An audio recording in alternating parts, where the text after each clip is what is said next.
Hello and welcome to the booster classes. मैं आशुतोष का स्वागत करता हूं आप सभी का बूस्टर क्लासेस में। आज हम आपके लिए इंडियन पॉलिटी से संबंधित कुछ मोस्ट इंपॉर्टेंट क्वेश्चंस लेकर आए हैं।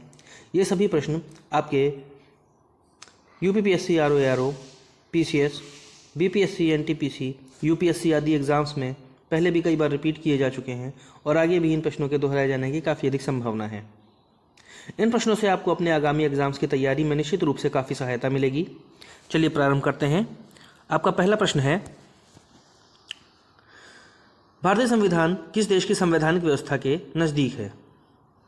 ए USA, B England, C Switzerland या डी रूस। प्रश्न का सही उत्तर है बी इंग्लैंड। भारतीय संविधान अपनी संवैधानिक व्यवस्था में इंग्लैंड के निकटतम है। भारत का संविधान संसदीय प्रणाली, कानून के शासन और न्यायिक स्वतंत्रता जैसी विशेषताएं इंग्लैंड की संवैधानिक व्यवस्था से अपनाई गई हैं। भारत के संविधान के कुल कितने भाग हैं? यह प्रश्न वर्तमान समय के हिसाब से पूछा गया है।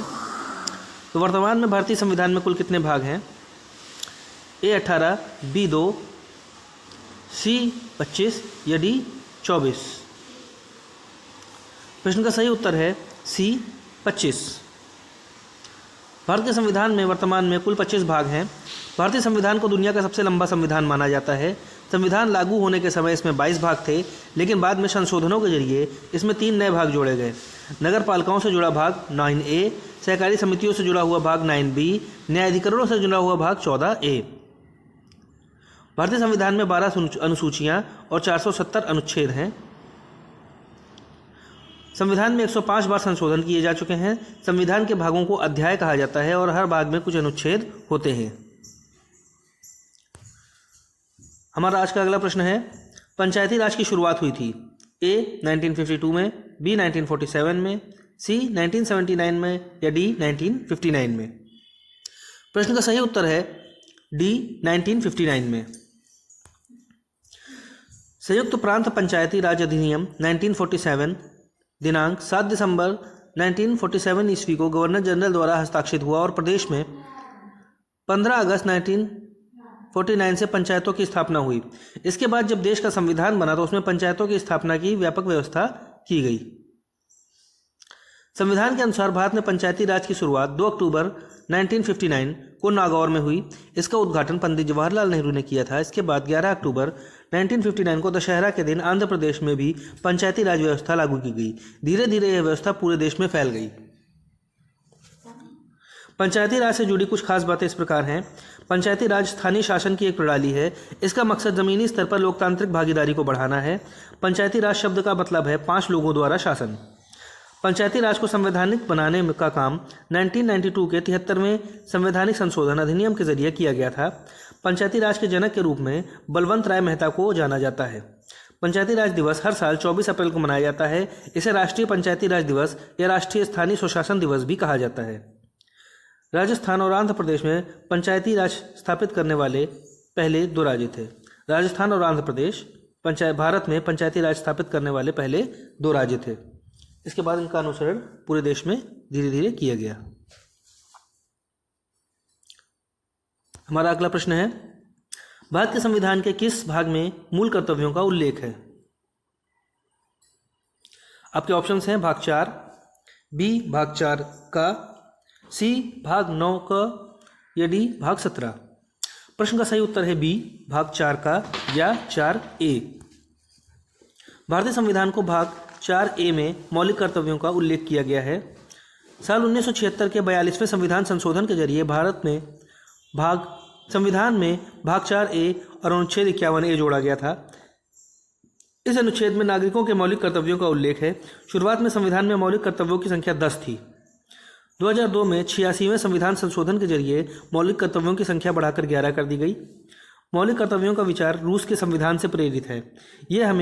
ये कर्तव्य हमें राष्ट्रीय उद्देश्य और राजनीतिक व्यवस्था के मूल मॉडल के बारे में बताते हैं और नागरिकों को देश के प्रति, अपने कर्तव्यों के प्रति जागरूक करते हैं। ये हमें राजनीतिक जिम्मेदारी की भावना सीखने के लिए भी प्रेरित करते हैं। हमारा अगला प्रश्न है, संविधान के किस भाग में नागरिकता का उल्लेख है? ए भाग 1, बी भाग 2, सी भाग 3 या डी भाग 4? प्रश्न का सही उत्तर है बी भाग 2। भारतीय संविधान के भाग 2 में नागरिकता से जुड़े हुए प्रावधान हैं। संविधान के भाग 2 में अनुच्छेद 5 से 11 तक नागरिकता से जुड़े हुए प्रावधान लिखे गए हैं। संविधान के लागू होने के समय यानी 26 नवंबर 1949 को अनुच्छेद 5 में भारत की नागरिकता के बारे में बताया गया था। अनुच्छेद 11 ने भारत की संसद को कानून के जरिए नागरिकता के अधिकार को विनियमित करने का अधिकार दिया। इस प्रावधान के बाद भारतीय संसद ने नागरिकता अधिनियम 1955 को पारित किया। इस अधिनियम में 1986 में संशोधन किया गया था। इस संशोधन के बाद सरकार दोहरी नागरिकता का प्रावधान कर सकती है। भारतीय संविधान ने 26 नवंबर 1949 को अपनाया गया था। भारतीय संविधान को 26 नवंबर 1949 को अपनाया गया था और 26 जनवरी 1950 को यह पूरे भारत में लागू हुआ था। आपका अगला प्रश्न है, वर्तमान में भारतीय संविधान में कुल कितनी अनुसूचियां हैं? ए 8, बी 10, सी 12 या डी 14? प्रश्न का सही उत्तर है सी 12। वर्तमान में भारतीय संविधान में कुल 12 अनुसूचियां हैं। भारतीय संविधान में 25 भाग और 448 अनुच्छेद हैं। वर्तमान के अनुसार संविधान को अपनाए जाने के समय इसमें 8 अनुसूचियां थीं। संशोधनों के बाद इसमें अब 12 अनुसूचियां हैं। भारत सरकार अधिनियम 1935 में अनुसूचियों का पहला उल्लेख किया गया था। संविधान की मूल प्रतियां हिंदी और अंग्रेजी में लिखी गई हैं। संविधान की मूल प्रतियां भारत की संसद के पुस्तकालय में रखी गई हैं। संविधान को प्रेम बिहारी नारायण रायजादा ने हस्तलिखित किया था, अपने हाथों से लिखा था। आगे बढ़ने से पहले हम आपको अपने यूपीपीएससी आरओ के अंतिम प्रहार नाम से शुरू किए गए सुपर फास्ट बैच के बारे में बता दें। यह बैच आपको एग्जाम से पहले लास्ट टाइम रिवीजन क्लास के रूप में प्रस्तुत किया गया है, जो कि बहुत ही कम समय में आपको एग्ज़ाम रेडी कर देगा और हमारे विशेष स्टडी प्लान के ज़रिए आपको जो तैयारी करवाई जाएगी, इसको करने के बाद आप अपने एग्ज़ाम्स में बेहतर से बेहतरीन प्रदर्शन करके आएंगे। स्टडी प्लान के अनुसार हम आपको general studies, current affairs, most important one liner questions पढ़ाते हैं, जो कि आपके रिकॉल करने में हेल्प करते हैं आपके पूरे कोर्स को। इसके अलावा Hindi language, maths, reasoning, daily MCQ आप करते हैं। आपको डेली होमवर्क भी दिया जाता है। इन सब के अलावा प्रीवियस ईयर क्वेश्चन पेपर्स के आधार पर आपको टेस्ट दिए जाते हैं और मोस्ट एक्सपेक्टेड क्वेश्चंस के आधार पर आपको कुछ टेस्ट दिए जाते हैं। यदि इस पूरे प्लान को आप सही तरीके से फॉलो कर लेते हैं तो मेरा विश्वास है कि जिन विद्यार्थियों की भी तैयारी किसी भी वजह से पूरी नहीं हो पाई है, चाहे वो किसी जॉब के कारण अपनी तैयारी को पूरा ना कर पाए हों या अपनी कुछ अन्य जिम्मेदारियों के कारण अपनी तैयारी को पूरा ना कर पाए हों और अंत समय में इस थोड़े से समय में अपने एग्ज़ाम्स को लेकर सीरियस होने की वजह से परेशान हो रहे हैं, हड़बड़ा रहे हैं, समझ नहीं पा रहे हैं कि इस तैयारी को इतने कम समय में कैसे पूरा करें, तो वे हमारे इस बैच को ज्वाइन कर सकते हैं और अपनी तैयारी को बेहतर से बेहतरीन बना सकते हैं। हमारा आज का अगला प्रश्न है, 73वें संविधान संशोधन अधिनियम द्वारा भारतीय विधान में कौन सी अनुसूची जोड़ी गई? ए 9वीं अनुसूची, सी 11वीं अनुसूची, बी 10वीं अनुसूची या डी 12वीं अनुसूची? प्रश्न का सही उत्तर है सी 11वीं अनुसूची। भारतीय संविधान में 11वीं अनुसूची को 73वें संविधान संशोधन के अधिनियम के जरिए जोड़ा गया था। यह अधिनियम साल 1992 में पारित हुआ था और 24 अप्रैल 1993 को लागू हुआ था। इस दिन को हर साल पंचायती राज दिवस के रूप में मनाया जाता है। इस संशोधन के जरिए संविधान में ये बदलाव किए गए थे। संविधान में एक नया भाग 9 जोड़ा गया था, जिसका नाम पंचायत रखा गया था। अनुच्छेद 243 से 243 ओ तक के प्रावधान इस भाग में शामिल किए गए थे। संविधान में 11वीं अनुसूची जोड़ी गई थी। इस अनुसूची में पंचायतों से जुड़े 29 विषय शामिल किए गए थे। अनुच्छेद 243 को संविधान के अनुच्छेद 243 ओ और भाग 9 में शामिल किया गया था। इन संशोधन के जरिए स्थानीय स्वशासन के लिए त्रिस्तरीय पंचायती राज व्यवस्था की स्थापना की गई थी। हमारा आज का अगला प्रश्न है, भारतीय संविधान में 22 भाषाओं को राजभाषा का दर्जा दिया गया है। इन राजभाषाओं का उल्लेख किस अनुसूची में है? 7वीं अनुसूची में, 8वीं अनुसूची में, 9वीं अनुसूची में या 10वीं अनुसूची में? प्रश्न का सही उत्तर है बी 8वीं अनुसूची में। भारतीय संविधान की 8वीं अनुसूची में 22 भाषाओं को राजभाषा का दर्जा दिया गया है। असमिया, बंगाली, बोडो, डोंगरी, गुजराती, हिंदी, कन्नड़, कश्मीरी, कोंकणी, मैथिली, मलयालम, मणिपुरी, मराठी, नेपाली, उड़िया, पंजाबी, संस्कृत, संथाली, सिंधी, तमिल, तेलुगु और उर्दू। संविधान में राजभाषा से जुड़े हुए प्रावधान भाग 17 में अनुच्छेद 343 से 351 तक दिए गए हैं। संविधान के अनुच्छेद 343 के खंड 1 में हिंदी को संघ की राजभाषा माना गया है। भारत की कोई भी आधिकारिक या नामित राष्ट्रभाषा नहीं है। हमारा आज का अगला प्रश्न है, दल बदल के आधार पर निर्वाचित सदस्यों को अयोग्यता संबंधी विवरण संविधान की किस अनुसूची में दिया गया है? ए 8वीं अनुसूची में, बी 9वीं अनुसूची में, सी 10वीं अनुसूची में या डी 11वीं अनुसूची में? प्रश्न का सही उत्तर है सी 10वीं अनुसूची में।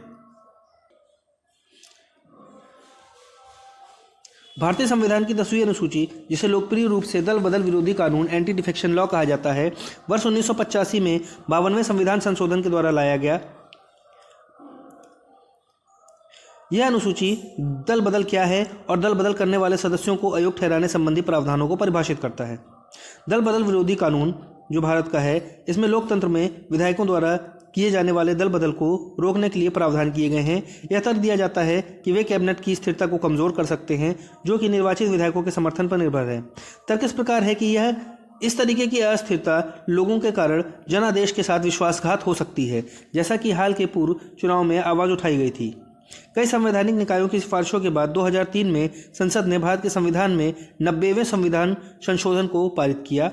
इसने दल बदलुओं की अयोग्यता के प्रावधानों को जोड़कर अधिनियम को मजबूत किया और उन्हें कुछ समय के लिए मंत्रियों के रूप में नियुक्त करने पर प्रतिबंध लगा दिया। इस प्रकार दल बदल को विरोध करने का प्रयास किया गया, दल बदल को रोकने का प्रयास किया गया, क्योंकि कहीं ना कहीं लालची नेताओं के द्वारा दल बदल करके जनता के जन समर्थन के साथ, जनादेश के साथ यह विश्वासघात किया जाता था, जिसको रोकने का प्रयास इस प्रकार से किया गया। अनुच्छेद 2 दल बदल के आधार पर अयोग्यता को स्पष्ट करता है और अनुच्छेद 2.2 में कहा गया है कि कोई भी सदस्य किसी निश्चित राजनीतिक दल के प्रतिनिधि के रूप में चुने जाने के बाद, यदि वह चुनाव के बाद किसी अन्य राजनीतिक दल में शामिल होता है, जीतने के बाद, चुने जाने के बाद यदि वह किसी अन्य राजनीतिक दल में शामिल होता है, तो इसे जनता के साथ विश्वासघात माना जाएगा और उसे अयोग्य घोषित कर दिया जाएगा। हमारा आज का अगला प्रश्न है, भारत में वर्तमान में भारतीय संविधान में धाराओं की कुल कितनी संख्या है? ए 356, बी 395, सी 448 या डी इनमें से कोई नहीं? प्रश्न का सही उत्तर है सी 448। भारतीय संविधान में फिलहाल 448 अनुच्छेद हैं। संविधान में समय समय पर संशोधन होने की वजह से पहले 395 अनुच्छेदों की संख्या को बढ़ाकर 448 कर दिया गया है। हालांकि ये सभी अनुच्छेद मूल अनुच्छेद के ही विस्तार के रूप में बनाए गए हैं। भारतीय संविधान से जुड़ी कुछ महत्वपूर्ण जानकारी इस प्रकार है। संविधान में वर्तमान में 25 भाग और 12 अनुसूचियां हैं। संविधान को 26 जनवरी 1950 को लागू किया गया था। संविधान के अनुच्छेद सामाजिक, राजनीतिक, आर्थिक, सांस्कृतिक पहलुओं का समर्थन करते हैं। संविधान में अनुच्छेद होते हैं, धाराएं नहीं। अनुच्छेद 356 को राज्य आपातकाल या संवैधानिक आपातकाल के नाम से जाना जाता है। अनुच्छेद 395 भारतीय स्वतंत्रता अधिनियम 1947 और भारत सरकार अधिनियम 1935 को दर्शाता है। इस प्रकार ये 10 प्रश्न थे जो आपके इंडियन पॉलिटी से संबंधित थे और आपके कई प्रीवियस ईयर क्वेश्चंस में, जैसे यूपीपीएससी, आरओ के एग्ज़ाम्स में, पीसीएस के एग्ज़ाम्स में, एनटीपीसी के एग्ज़ाम्स में, बीपीएससी के एग्ज़ाम्स में और यूपीएससी के एग्ज़ाम्स में भी पूछे जा चुके हैं और इन प्रश्नों के आगे भी दोहराए जाने की काफ़ी अधिक संभावना है। यदि आपको हमारा यह सेशन पसंद आया तो आप हमारे चैनल को सब्सक्राइब करें, हमारे वीडियो को लाइक करें और इसे अधिक से अधिक लोगों तक शेयर करें। धन्यवाद। जय हिंद।